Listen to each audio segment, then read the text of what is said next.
Meu noivo colocou meus filhos na classe econômica, enquanto ele e os filhos dele viajaram de primeira classe. Agora ele vai voltar pra casa, vazia. Meu noivo tem 3 filhos do casamento anterior, e eu tenho 2 do meu também. Larguei meu trabalho pra focar no meu curso. Ele virou o provedor, por assim dizer. Embora eu ainda contribua com minhas economias, também cuido de 80% das tarefas de casa e da criação dos filhos.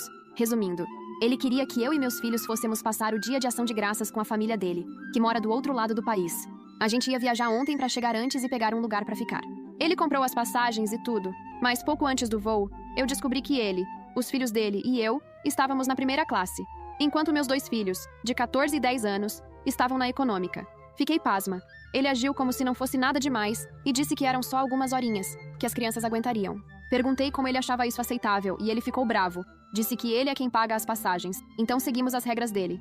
Na hora virei as costas, peguei meus filhos e saímos do aeroporto. Ele veio atrás gritando pra gente voltar, mas eu me recusei e disse que não queria mais passar o feriado com a família dele. Meu filho mais novo chorou porque nunca tinha voado sem mim. Ele foi com os filhos dele. Eu e as crianças estamos em casa. Ele não para de ligar pra me criticar. E até a mãe dele mandou mensagem dizendo que eu precisava parar de mimar meus filhos e ensinar eles a não serem tão entitled. Ela disse que o fato de eu ter aberto mão do dia de ação de graças com a família por causa de uma bobagem dessas mostra quem eu realmente sou. Meu caráter, minha personalidade e meu jeito de pensar. Ou a falta dele. Eu não respondi, mas tô me sentindo péssima. Será que fui eu quem errou? Deveria ter deixado pra lá e ido mesmo assim? Só pra esclarecer. Eu e os meninos saímos da nossa cidade, onde moram meus pais, pra passar esse tempo com a família dele lá em Guadalajara. Meus filhos nem estavam muito animados pra deixar os avós por uma semana. Agora estou arrumando nossas coisas pra irmos ficar com minha mãe. E olha, isso já aconteceu outras vezes. Situações que eu pensava, isso não tá certo, mas acabei deixando passar porque já investi muito nesse relacionamento. Achei que não valia brigar por isso, sem contar que ele já tentou me pressionar pra desistir do meu curso. E qual foi minha resposta? Deixei pra lá, fiz vista grossa, como sempre. Agora ele deve estar falando mal de mim pra todo mundo. E a mãe dele, que Deus abençoe, ou não, tá junto nessa. Eu e os meninos vamos embora. Ele vai voltar pra uma casa vazia. Bom, não tão vazia assim. Vai ter companhia com a aliança de noivado que tirei e deixei no criado mudo. Eu lembro do barulho da porta batendo quando saímos. Não sei se foi o barulho da madeira se fechando ou o som da minha paciência acabando de vez. Naquele momento, parecia que tudo em mim estava em ruínas. Minha dignidade, minha coragem, minha força. Mas o engraçado é que mesmo em pedaços, alguma coisa dentro de mim dizia: agora vai. A volta para casa dos meus pais em Campinas foi em silêncio. Meus filhos, um no banco de trás e outro encostado no vidro, não falaram uma palavra. O mais novo, o Lucas, só soltou um suspiro longo, e eu entendi tudo naquele ar exausto. Era decepção, cansaço, talvez até vergonha. Não por ele, claro, mas por ter sido tratado como cidadão de segunda classe, mesmo com 10 anos. Desculpa, filhos. Desculpa por ter deixado isso chegar tão longe. Eu disse, tentando manter a voz firme. Ninguém respondeu. E eu também não esperava a resposta. Só precisava dizer em voz alta, talvez pra mim mesma. Chegando na casa da minha mãe, ela abriu a porta antes mesmo que a gente tocasse a campainha. Ela sempre teve esse sexto sentido, sabe? Aquela coisa de mãe que sente quando algo não tá certo. E ali, no meio da noite, sem uma mala decente, só com as mochilas dos meninos e minha bolsa, ela me abraçou como se eu tivesse 12 anos de novo, chorando por causa do primeiro término. Vem, entra, esquece esse homem por hoje.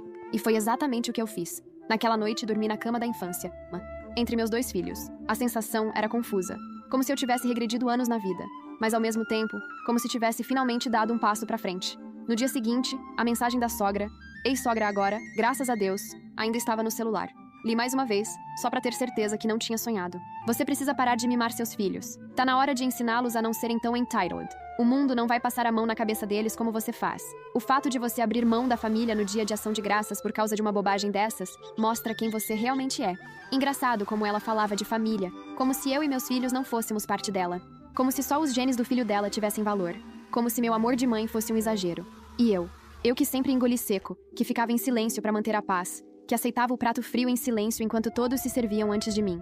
Aquele dia, algo dentro de mim queimou. Não era raiva. Era outra coisa. Era uma urgência. Uma necessidade de sair de cena e reescrever minha própria história. Comecei pelas pequenas coisas.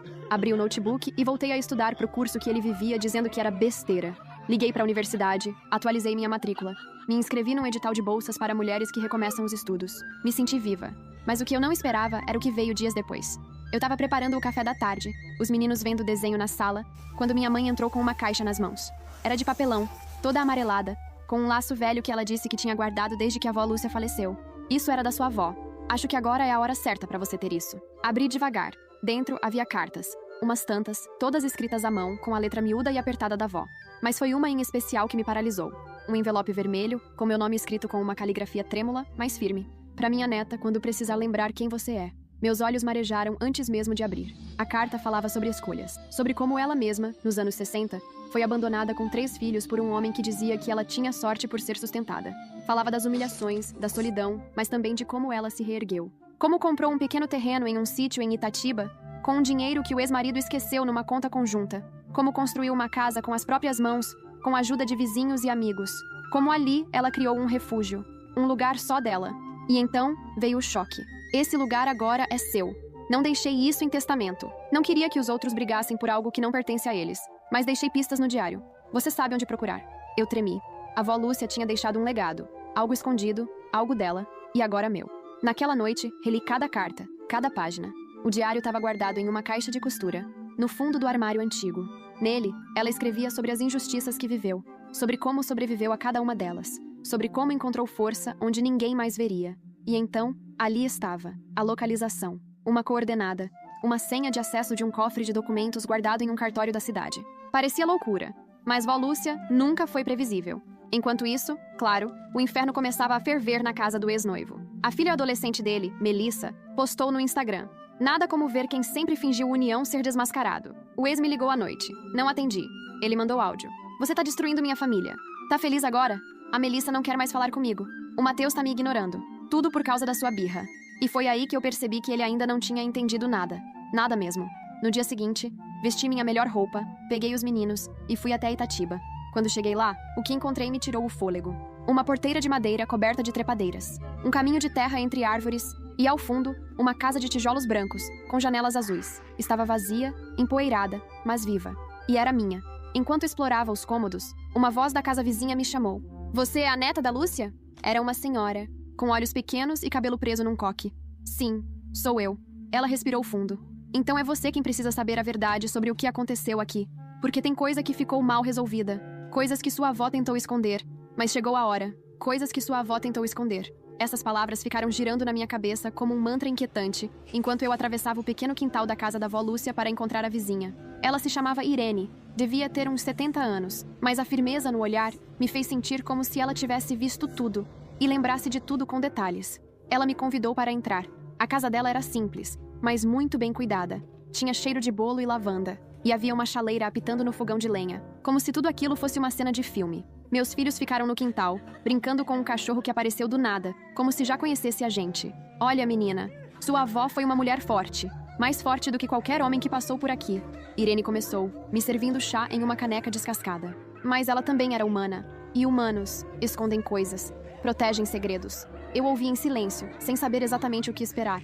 Na época em que ela veio morar aqui, logo depois do divórcio, ela trouxe os 3 filhos. Mas o mais velho não era filho do marido, não. Era de outro homem. E esse homem bom, ele não aceitou bem a rejeição. Meu coração acelerou. Eu nunca tinha ouvido falar disso. Minha mãe nunca comentou nada. E isso me fez entender por que minha avó havia escondido tanto. Talvez fosse mais do que vergonha. Talvez fosse medo real. Esse homem apareceu por aqui uma vez. Bêbado, furioso, gritando que ela tinha roubado o filho dele. A vizinhança toda ouviu. Ele quebrou os vidros da casa, jogou fogo em uns trapos na varanda. A polícia veio, mas tudo foi abafado. E aí, de repente, ele sumiu. "Sumiu?" perguntei, com a voz mais baixa do que pretendia. "Sumiu. Nunca mais ninguém viu." E sua avó, dias depois, começou a cavar um buraco no quintal.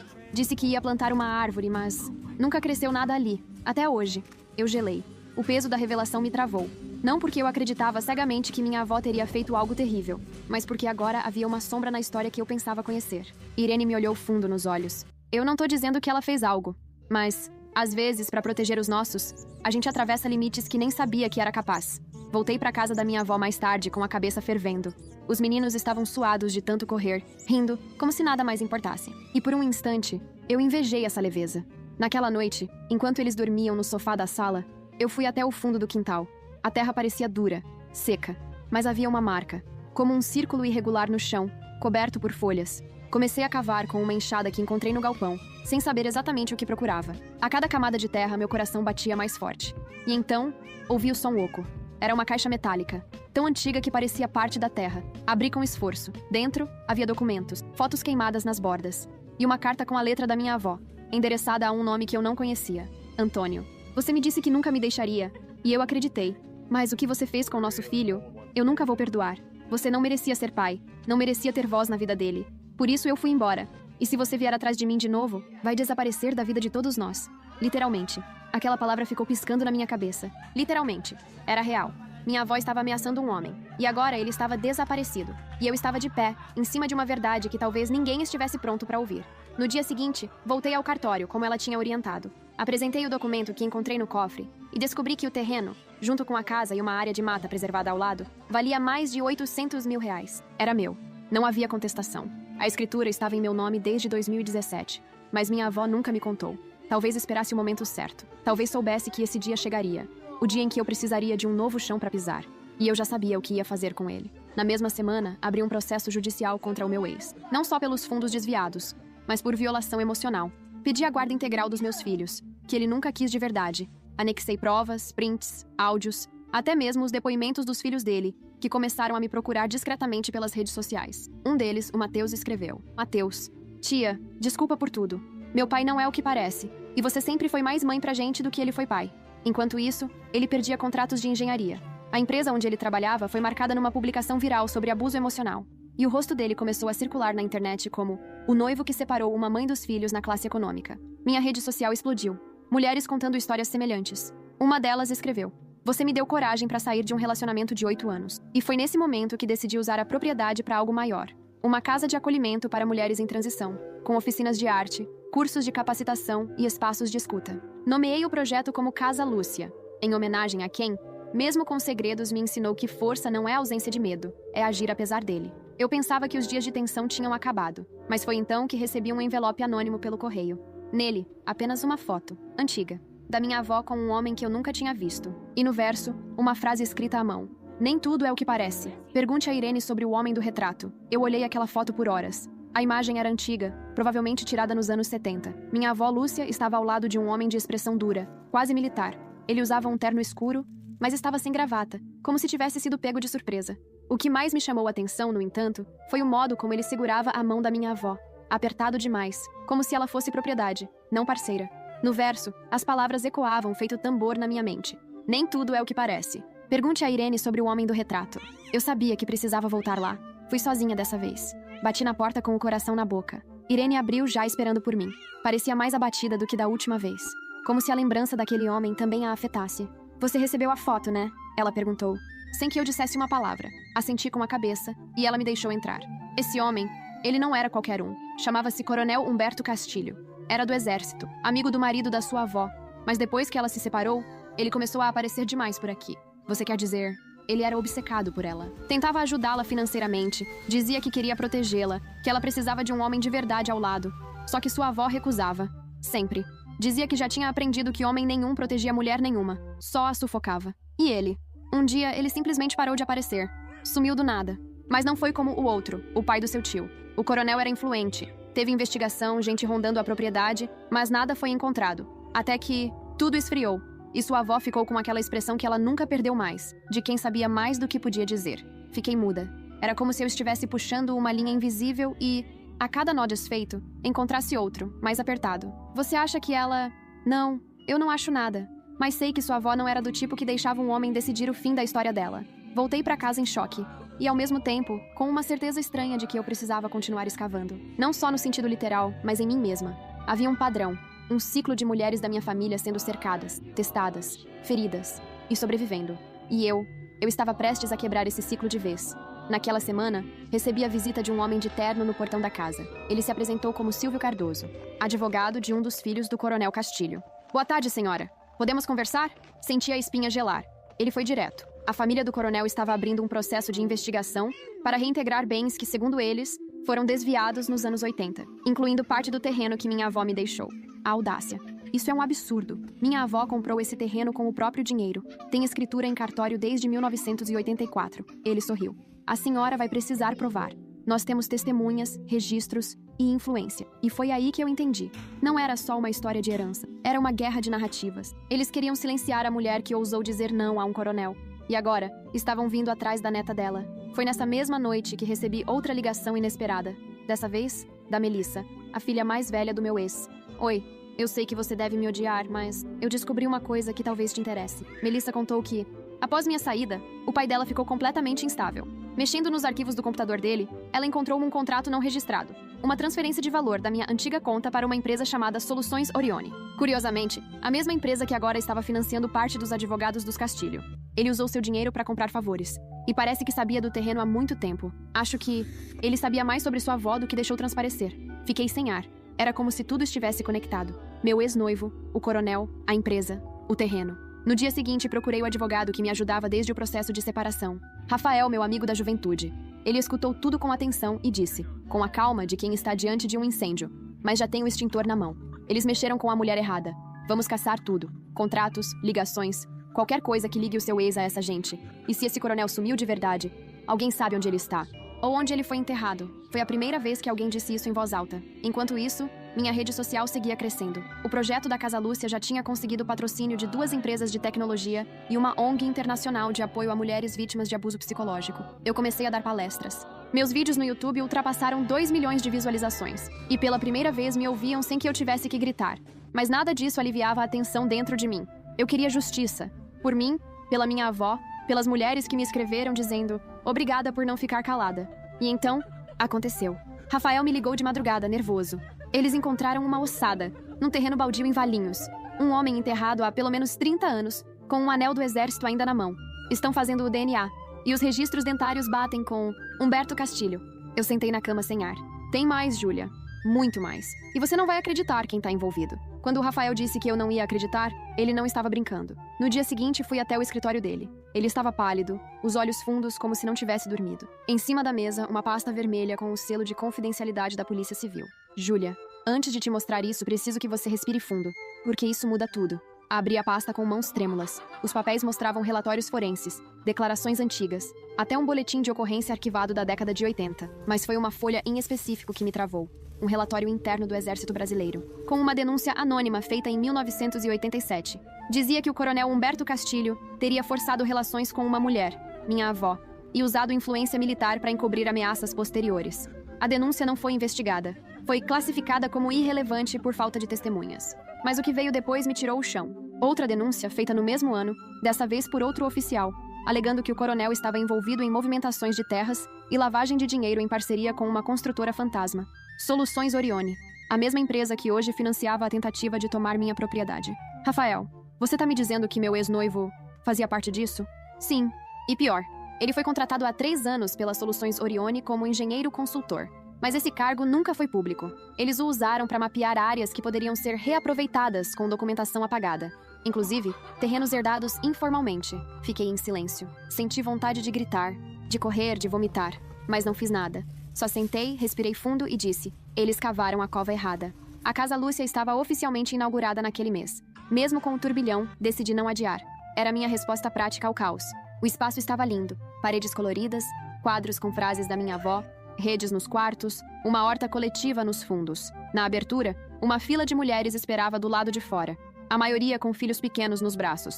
Uma delas me olhou com os olhos marejados e disse: você não sabe, mas você salvou a minha vida. Naquele momento, entendi que a vingança não era só contra eles. Era a vitória contra o silêncio, contra a omissão. Mas nem tudo era cura. Numa tarde cinzenta, recebi uma mensagem da Melissa de novo. Só que dessa vez, era um vídeo. A imagem tremia, parecia ter sido gravada escondido com o celular. Mostrava o pai dela, meu ex, em uma reunião, falando com 2 homens engravatados. Se ela não ceder logo, a gente aciona o contato no cartório, apaga o histórico. Esse terreno vai voltar pra gente, nem que seja na marra. Ela já fez o nome dela na internet. Agora a gente finge que ela comprou com verba suja e o projeto dela vai pro buraco. Meu sangue gelou. Era uma armadilha. Eles queriam destruir a minha reputação, transformar tudo o que eu construí em arma contra mim. Enviei o vídeo pro Rafael, que imediatamente adicionou ao processo. Também mandei para um jornalista investigativo que me entrevistou dias antes. O caso explodiu na mídia. Manchetes em portais grandes. Engenheiro envolvido em esquema de grilagem de terras, usou herança da ex-noiva para golpe. Meu ex perdeu o emprego. A empresa dele em São Paulo foi investigada. O Ministério Público pediu a quebra de sigilo bancário. O castelo dele estava desmoronando, e eu assistia de camarote. A mãe dele, que há meses não falava comigo a não ser para me xingar, apareceu no portão da minha casa nova. Sozinha. Cabelos desgrenhados, maquiagem borrada. Chorando. Júlia, me perdoa. Eu não sabia que ele era assim. Ele sempre foi bom em esconder as coisas. Respirei fundo. E por mais que tudo em mim gritasse para mandá-la embora, eu disse: eu não te odeio, só não aceito mais. A senhora também fez parte disso. E agora cada um vai colher o que plantou. Ela me olhou como se tivesse levado um tapa e foi embora em silêncio. Nos dias seguintes, a polícia confirmou.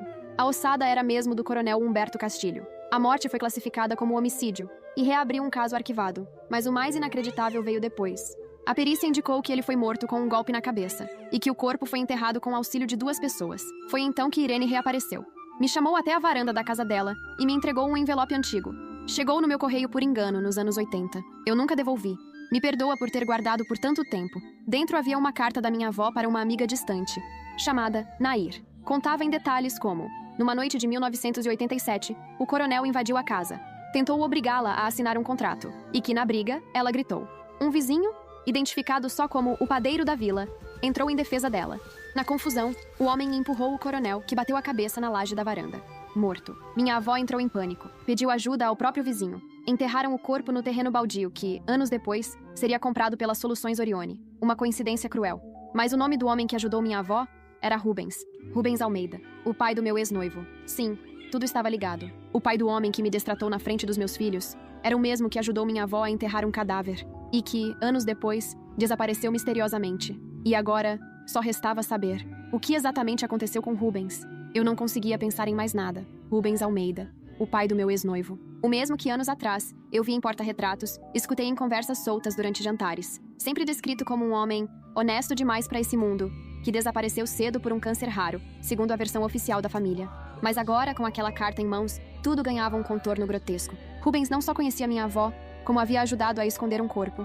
E a história da doença, do enterro rápido, do luto discreto, tudo aquilo podia ter sido apenas uma cortina de fumaça. Voltei a Itatiba no mesmo dia. Eu precisava ir até o cemitério onde, segundo meu ex, Rubens havia sido enterrado. Pedi um extrato de registro. O funcionário digitou o nome devagar no sistema, como se estivesse cavando com os dedos. Então franziu a testa. Não tem nenhum Rubens Almeida enterrado aqui desde 1989. Tem certeza?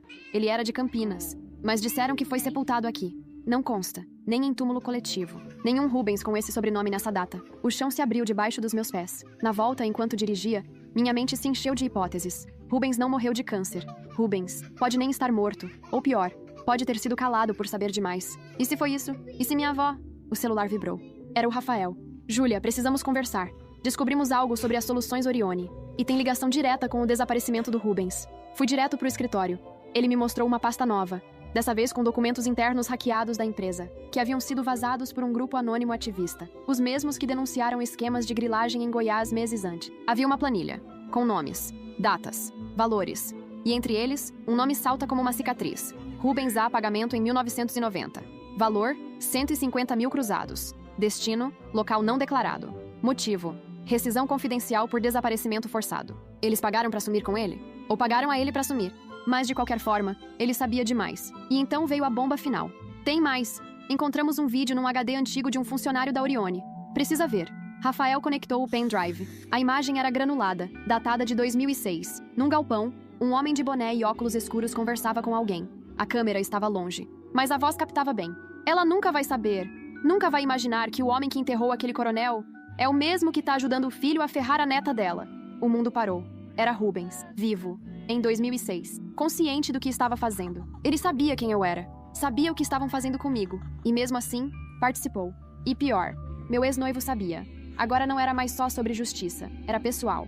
Nos dias seguintes, o caso explodiu nos noticiários. Meu nome estava em toda parte. As investigações forçaram a Orione a fechar contratos, pagar multas. Um mandado foi emitido para interrogar o fundador da empresa, e com isso, novas informações emergiram. Rubens vivia fora do Brasil, na Argentina, com nova identidade. Eu estava prestes a entrar ao vivo numa entrevista quando recebi a ligação. Júlia, é o Matheus. A voz do filho do meu ex-noivo tremia. Você tem que saber de uma coisa. O meu pai, ele foi embora. Fugiu. Pegou documentos, dinheiro e tá tentando encontrar o pai dele. Como você sabe? Eu vi os e-mails. Ele vai tentar limpar o nome do Rubens, provar que foi tudo armação. Mas ele deixou um bilhete pro Lucas. Meu coração parou. Pro meu filho? Sim, tá aqui comigo. Quer que eu leia? Não. Manda por foto. Eu preciso disso comigo. Minutos depois, a imagem chegou. A letra dele, inconfundível. Lucas, desculpa por não ter sido o pai que você precisava. E me desculpa por ter feito sua mãe sofrer tanto. Eu não soube amar ela. E pior, tentei derrubar o único legado que valia a pena. Cuida dela. Cuida do que ela construiu. Um dia, se eu voltar, espero que seja como alguém digno do perdão de vocês. Por um segundo, minhas mãos tremeram. Mas só por um segundo. Ele estava fugindo. Sabia que havia perdido.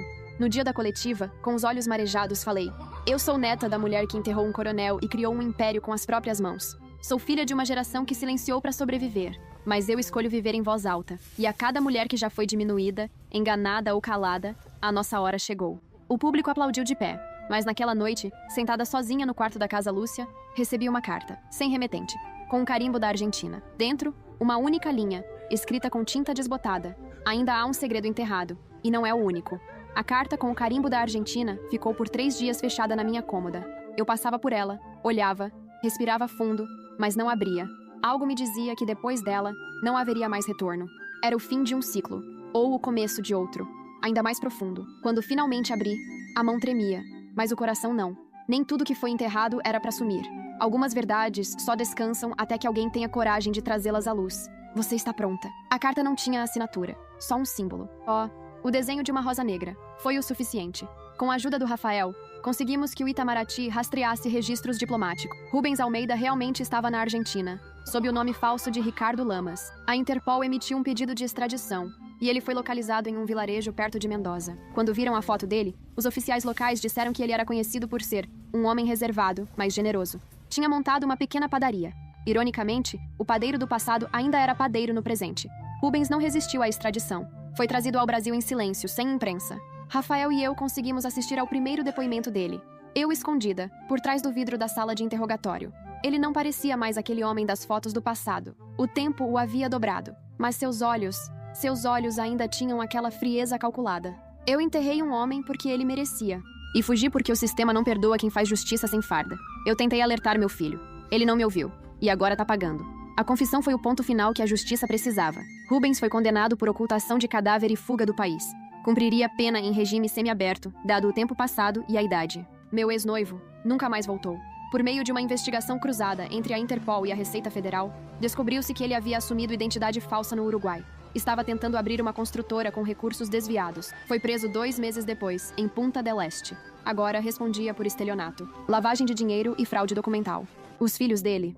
Bem, Mateus entrou na faculdade de psicologia em Campinas. Nos tornamos próximos, e ele visitava a Casa Lúcia com frequência, ajudando nas oficinas de escuta emocional. Melissa seguiu outro rumo. Foi para Florianópolis, fazer um curso de moda. Escreveu uma carta longa, emocionante, onde me dizia: eu demorei para enxergar o quanto você aguentou por todos nós. Obrigada por ter ido embora. Foi isso que me ensinou a ficar. Quanto à mãe dele, a ex-sogra, ela vendeu a casa em São Paulo e mudou-se para o interior.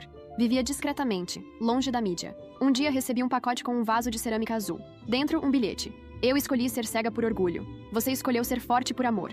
Que sua força floresça mais do que a minha rigidez. Nunca mais ouvi falar dela.